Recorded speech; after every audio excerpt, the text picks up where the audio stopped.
Would have seen. So ಹಾಗಾಗಿ ಬಂದಿದ್ದೀನಿ. ಒಂದು ಸಣ್ಣ ಸ್ಟೋರಿ ಮೂಲಕ ನಿಮಗೆ ಸ್ಪೀಚ್ ಕೊಡ್ಲಿಕ್ಕೆ ಶುರು ಮಾಡ್ತೀನಿ.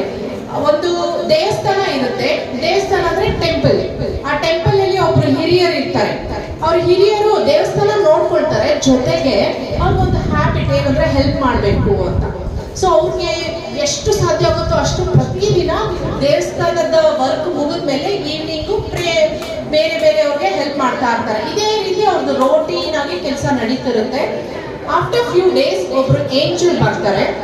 ಏಂಜಲ್ ಬಂದ ತಕ್ಷಣ ಇವ್ರಿಗೆ ಕೇಳ್ತಾರೆ, ಇವ್ರ ಹತ್ರನೇ ಬರ್ತಾರೆ ಏಂಜಲ್ ಬಂದು, ಸರ್ ಒಂದು ಲಿಸ್ಟ್ ತಗೊಂಡ್ಬಂದಿರ್ತಾರೆ ಏಂಜಲ್. ಒಂದು 10 to 15 list, ಹೆಸರಿರುವಂತ list ತಂದಿರ್ತಾರೆ.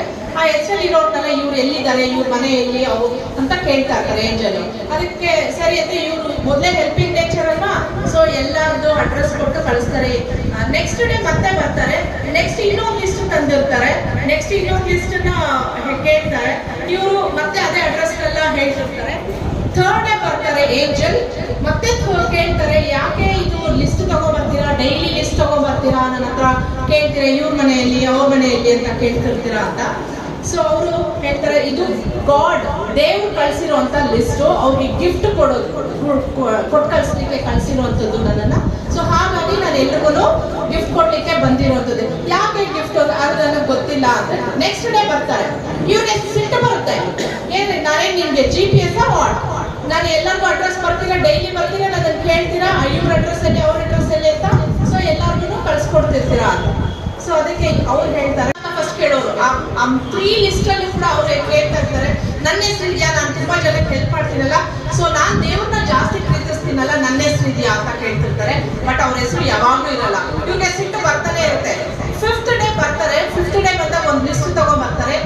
List ತಗೊಂಡ್ಬಂದಾಗ first ಹೆಸರು ಇವ್ರದ್ದಿರುತ್ತೆ, ಆ ಹಿರಿಯರ ಹೆಸರು ಇರುತ್ತೆ ಅದರಲ್ಲಿ. ಸೊ ಅವಾಗ ಏಂಜಲ್ ಹೇಳ್ತಾರೆ, ಇಷ್ಟು ದಿನ ಲಿಸ್ಟ್ ತಂದಿದ್ದು ದೇವ್ರನ್ನ ಯಾರು ಪ್ರೀತಿಸ್ತಾರೋ ಅವರ ಲಿಸ್ಟ್, ಸಾರಿ ದೇವ್ರನ್ನ ಯಾರು ಪ್ರೀತಿಸ್ತಾರೋ ಅವ್ರ ಹೆಸರಿತ್ತು. ಆದ್ರೆ ಇವತ್ತು ತಂದಿರೋ ಲಿಸ್ಟ್ ಅಲ್ಲಿ ಫಸ್ಟ್ ಹೆಸರು ನಿಮ್ದಿದೆ, ಅದು ದೇವ್ರು ಯಾರನ್ನ ಪ್ರೀತಿಸ್ತಾರೋ. ಸೊ ಹಾಗಾಗಿ ನೀವೆಲ್ಲ ದೇವ್ರನ್ನ ಪ್ರೀತಿಸೋರು ಅಲ್ಲ, ದೇವ್ರು ನಿಮ್ಮನ್ನ ಪ್ರೀತಿಸೋರು. ಮಕ್ಕಳನ್ನ ದೇವ್ರು ತುಂಬಾ ಪ್ರೀತಿಸ್ತಾರೆ. ಸೊ ಹಾಗಾಗಿ ನಮ್ಮಲ್ಲಿ ಒಂದು ಮೋಟಿವೇಶನ್ ಅಂತ ನಾವೇ ತಗೋಬೇಕು. ಒಳ್ಳೆ ಕೆಲಸ ಮಾಡಬೇಕು, ಒಳ್ಳೆ ವಿದ್ಯೆಯನ್ನ ಕಲಿಬೇಕು. ವಿದ್ಯೆ ಅನ್ನೋದು ದೇವರಿದ್ದ ಹಾಗೆ. ಸೊ ನೀವು ಆ ದೇವರನ್ನ ಎಷ್ಟು ಪ್ರೀತಿಸ್ತೀರೋ ಅಷ್ಟು ನಿಮ್ಮ ಹತ್ರ ಬಂದು ಸೇರ್ತಾರೆ.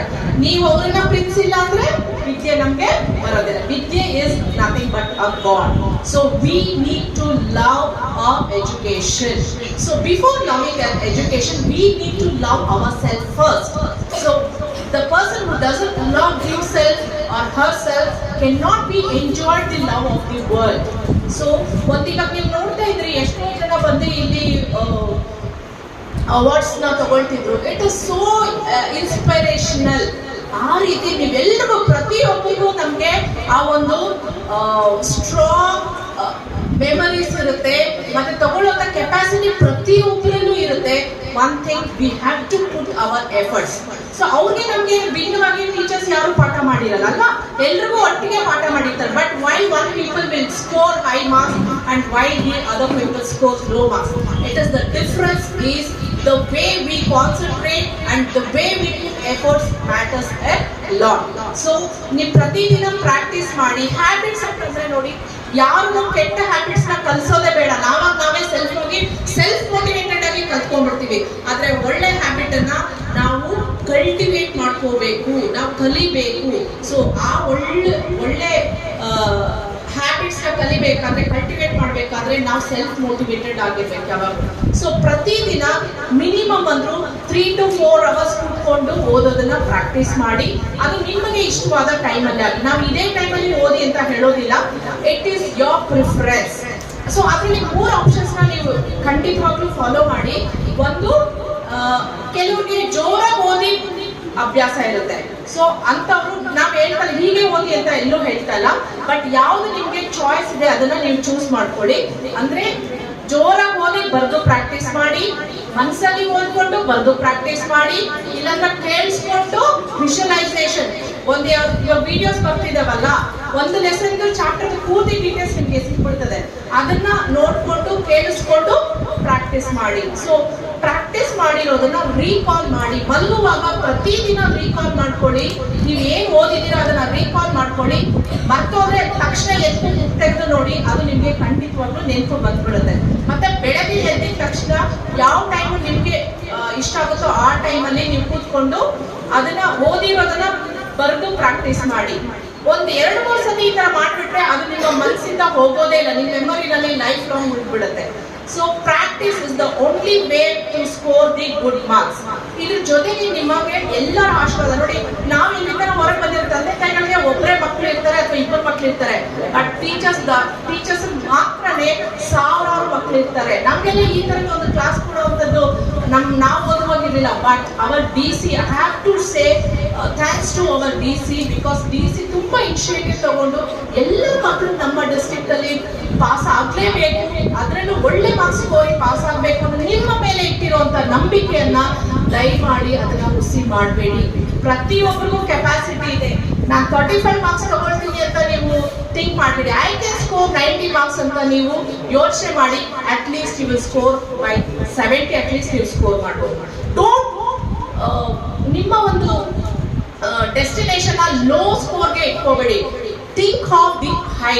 ಜಾಸ್ತಿ ದೂರ ಡೆಸ್ಟಿನೇಷನ್ ಇಟ್ಕೊಳ್ಳಿ. ಹೈ ಮಾರ್ಕ್ಸ್ ಸ್ಕೋರ್ ಮಾಡ್ತೀನಿ, ಐ ಕ್ಯಾನ್ ಸ್ಕೋರ್ ಅಂತ ನೀವು ಯೋಚನೆ ಮಾಡಿದಾಗ ಖಂಡಿತವಾಗ್ಲೂ ನೀವು ಪ್ರತಿಯೊಬ್ಬರಿಗೂ ಆ ಒಂದು ಕೆಪಾಸಿಟಿ ಇದೆ. ನಾನು ಯಾವಾಗಲೂ ಹೇಳ್ತಿರ್ತೇನೆ ಮಕ್ಕಳಿಗೆ, ನಿಮಗೆ ಕೆಪಾಸಿಟಿ ಇದೆ. ಓನ್ಲಿ ಥಿಂಗ್ ನಾವು ಅದನ್ನ ಟೈಮ್ ಕೊಡ್ತಿಲ್ಲ ನಮ್ಗೆ, ಅಥವಾ ಇಂಟ್ರೆಸ್ಟ್ ಕೊಡ್ತಿಲ್ಲ. ಇಂಟ್ರೆಸ್ಟ್ ಇವತ್ತಿಂದ ಸ್ಟಾರ್ಟ್ ಮಾಡಿ. ಖಂಡಿತವಾಗ್ಲೂ ನೀವೆಲ್ರೂ ಐ ಥಿಂಕ್ ಡಿಸ್ಟಿಂಕ್ಷನ್ ಅಲ್ಲಿ ಪಾಸ್ ಮಾಡುವಷ್ಟು ಲೆವೆಲ್ ನಿಮ್ಮೆಲ್ರಿಗೂ ಇದೆ. I believe in all of you. So ನಿಮ್ಗೆ ನಾನು ಎಲ್ಲೋ ಯಾವುದೋ ಒಂದು ಮೂವಿನಲ್ಲಿ ಒಂದು ಇನ್ಸ್ಪಿರೇಷನ್ ಕೇಳಿದೆ. ಏನಂದ್ರೆ ರಾಜಸ್ಥಾನ ನೋಡಿರ್ತೀರಾ, ರಾಜಸ್ಥಾನದಲ್ಲಿ ತುಂಬಾ ಬರ್ಡ್ ಭೂಮಿ ಸ್ಯಾಂಡ್ ಇರುವಂತ ಜಾಗ ಅಲ್ವಾ, ಅಲ್ಲಿ ನೀರು ಸರಿಯಾಗಿರೋದಿಲ್ಲ, ಸರಿಯಾಗಿರುವಂತ ಪೋಷಣಾಂಶ ಇರೋಂಥದ್ದು ಏನು ಸಿಗೋದಿಲ್ಲ. ಅಲ್ಲಿ छोटे छोटे पौधे भी हार नहीं मानते, मगर हम इतने बुद्धिमान मनुष्य क्यों हार मानना है ना? सो हम हार नहीं मानना है, हमको जीतना है. जीत कर हम सभी को दिखाएंगे. जिन लोगों ने हमको हार पॉइंट आउट किया था कि आपको नहीं होगा, नहीं, उन लोगों को आप एग्जाम्पल दे दो कि मैं भी जीत सकती हूँ, जीतती हूँ. ऐसे आपको इंस्पिरेशन देना है. और सभी को जीतने की हक है, तो इस हक को सभी को दिखाओ. आप लोगों को दिखाने की वक्त आ गया है, अभी दिखाना सिर्फ बाकी है. Just 35 days is not a matter. You can score as much marks you wanted to score, and try. Believe. Start loving your studies. Start loving your books. The best friends are your books. And before going to exams, I tell everybody, please do take ashirwada from your parents. That will protect you definitely. So definitely take ashirwada from your, I don't know in Hindi what they say that. Dua to lekar पूरे मन से जाना. Don't get fear of exams. There is nothing. You can only sit peacefully, think for 5 minutes, start. Read a question paper first correctly. Then whichever the answers you know better, you first fill it out that. Don't waste your time by filling the if you don't know that question, don't start thinking there and waste your time. Start doing do the things which you know better first, then you attempt the second. Otherwise what happens, no, you will waste the time by thinking itself, then you will not attempt the question answers also. So better you first question 5 ನಿಮಿಷ ನೋಡಿ, ಆ question paper ಅಲ್ಲಿ ನಿಮ್ಗೆ ಯಾವುದೇ ಒಂದು ಗೊತ್ತಿದೆಯೋ ಅದನ್ನ ಟಕ ಟಕ ಅಂತ ಬರೆದ್ಬಿಡಿ. ಮತ್ತೆ ಇನ್ನೊಂದು ಲೆಸನ್ಸ್ ನ ಓದಕ್ಕೆ ಶುರು ಮಾಡಿ ಮಕ್ಕಳ. 3 to 4 ಅವರ್ಸ್ ನಲ್ಲಿ ನೀವು ಒಂದೊಂದು ಲೆಸನ್ ಓದಿದ್ರು ಕೂಡ ಆ ಲೆಸನ್ ಫಸ್ಟ್ ಇಂದ ಲಾಸ್ಟ್ ವರೆಗೂ ನೀವು ಲೆಸನ್ ಓದ್ಬಿಟ್ರೆ ಆ ಲೆಸನ್ ನಲ್ಲಿ ಬರುವಂತ 5 ಮಾರ್ಕ್ಸ್ 10 ಮಾರ್ಕ್ಸ್ ಕಂಪ್ಲೀಟ್ ಆಗಿ ನಿಮ್ಗೆ ಬರಬೇಕು. ಆ ಲೆವೆಲ್ ಕಾನ್ಫಿಡೆನ್ಸ್ ನಿಮ್ಗೆ ಬಂದಿರಬೇಕು. ಸೊ ಓನ್ಲಿ ನಾನು ಓದಿದ್ರೆ ಮಾತ್ರ ಬರುತ್ತೆ. ಬರೀ ರಿವಿಷನ್ ಹೋಗ್ತಿದ್ರೆ ಆ ರಿವಿಷನ್ ನಾಳೆ ಬಂದೇ ಇಲ್ಲ ಅಂದ್ರೆ ಏನ್ ಮಾಡ್ತೀರಾ, ಕಷ್ಟ ಆಗುತ್ತಲ್ವಾ. ಸೊ ಲೆಸನ್ಸ್ ನ ಓದಕ್ ಶುರು ಮಾಡಿ, ಲೆಸನ್ಸ್ ನಲ್ಲಿ ಕಂಪ್ಲೀಟ್ ಆಗಿ ಅರ್ಥ ಮಾಡ್ಕೊಳ್ಳಿ. ಗೊತ್ತಿಲ್ಲ ಅಂದ್ರೆ don't carry your doubts, please do ask your teachers. ಆ ಡೌಟ್ಸ್ ಏನಿದೆಯೋ ಅಲ್ಲಿಂದ ಅಲ್ಲಿಗೆ ಕ್ಲಿಯರ್ ಮಾಡ್ಕೊಳ್ಳಿ. ಮತ್ತೆ ಅದನ್ನ ಪ್ರತಿದಿನ ನೀವು ಏನ್ ಓದಿರ್ತೀರೋ ಪ್ರತಿದಿನ ಪ್ರಾಕ್ಟೀಸ್ ಮಾಡಿ. ಎಷ್ಟು ಪ್ರಾಕ್ಟೀಸ್ ಮಾಡಿರ್ಬೇಕಾದ್ರೆ ಸರ್ ಯಾವ್ದಾದ್ರು ಕ್ವಶನ್ ನೀವು ಕೊಡಿ ಸರ್, ಆನ್ಸರ್ ನಾನು ಬರೀತೀನಿ ಅನ್ನೋ ಲೆವೆಲ್ ಕಾನ್ಫಿಡೆನ್ಸ್ಗೆ ನೀವು ತಯಾರಿ ಆಗಿರ್ಬೇಕು. Hope I believe every one will do it. ನಿಮ್ಗೆ ಏನಾದ್ರೂ ನಿಮ್ಗೆ ಎಜುಕೇಶನ್ ಮಾಡ್ಲಿಕ್ಕೆ ಕಷ್ಟ ಆಗ್ತಿದೆ, ಭಯ ಪಡ್ಬೇಡಿ. ಭಯ ಪಟ್ರೆ ನಮ್ಮ ಮೆಮರಿನಲ್ಲಿ ಏನಿರುತ್ತೆ ಎಲ್ಲ ಮರ್ತು ಹೋಗ್ಬಿಡ್ತೀವಿ. ಓಕೆ, ನೆನ್ಪಿಟ್ಕೊಂಡು ಹೋಗಿರ್ತೀರಾ, ಅಲ್ಲಿ ಹೋಗಿ ಫಿಯರ್ ಆಗಿರೋ ನಾನು ಬರೀತೀನೋ ಇಲ್ವೋ ಅಂದ್ರೆ ಬರೀದೇನೆ ಹಾಗೆ. ಸೊ ಯಾವಾಗ ನಾನು ಬರೀತೀನಿ ಅನ್ನೋ ಕಾನ್ಫಿಡೆನ್ಸ್ ಅಲ್ಲಿ ಹೋಗಿ ನೀಟಾಗಿ ಒಂದು 5 ನಿಮಿಷ ಟೈಮ್ ಸ್ಪೆಂಡ್ ಮಾಡಿ ಪೇಪರ್ನ ಓದಿದ್ರೆ ನಿಮ್ಗೆ ಸಿಗುತ್ತೆ. ಸೊ ಇದಕ್ಕೆಲ್ಲ ಎಫರ್ಟ್ಸ್ ಖಂಡಿತ ಬೇಕು. ಓದೇನೆ ಪಾಸ್ ಆಗೋದಕ್ಕಿಂತ ಓದಿ ಫೇಲ್ ಆಗೋದು ಎಷ್ಟೋ ಬೆಟರ್ ಅಲ್ವಾ. ಸೊ ಫೇಲ್ ಆಗೋದು ಬೇಡ, ಪಾಸ್ ಆಗೋಣ, ಆದ್ರೆ ಓದಿ ಪಾಸ್ ಆಗೋಣ ಅಂತ ಹೇಳ್ತಾ ನಾನು ಗವರ್ಮೆಂಟ್ ಹಾಸ್ಪಿಟಲ್ ಅಲ್ಲಿ ರೂಮ್ ನಂಬರ್ 105 ಇರ್ತೀನಿ. ನಿಮ್ಗೆ ಏನಾದ್ರು ಓದಲಿಕ್ಕೆ ಕಷ್ಟ ಆಗುತ್ತೆ, ಯಾಕಂದ್ರೆ ಪ್ರತಿಯೊಬ್ಬರಿಗೂ ನಾನು ಕಾನ್ಸಂಟ್ರೇಟ್ ಮಾಡೋದು ಕಷ್ಟ ಆಗುತ್ತೆ. ನಿಮ್ಗೆ ಸೆಲ್ಫ್ ಆಗಿ ಏನಾದ್ರು ಪ್ರಾಬ್ಲಮ್ಸ್ ಇದ್ದು ಓದಲಿಕ್ಕೆ ಆಗ್ತಿಲ್ಲ, ಏನೋ ಒಂದು ಅಡಚಣೆಗಳು ಆಗ್ತಿದೆ ಅಂತಂದ್ರೆ you can meet me any time. I will give my phone number. Please don't record my phone number.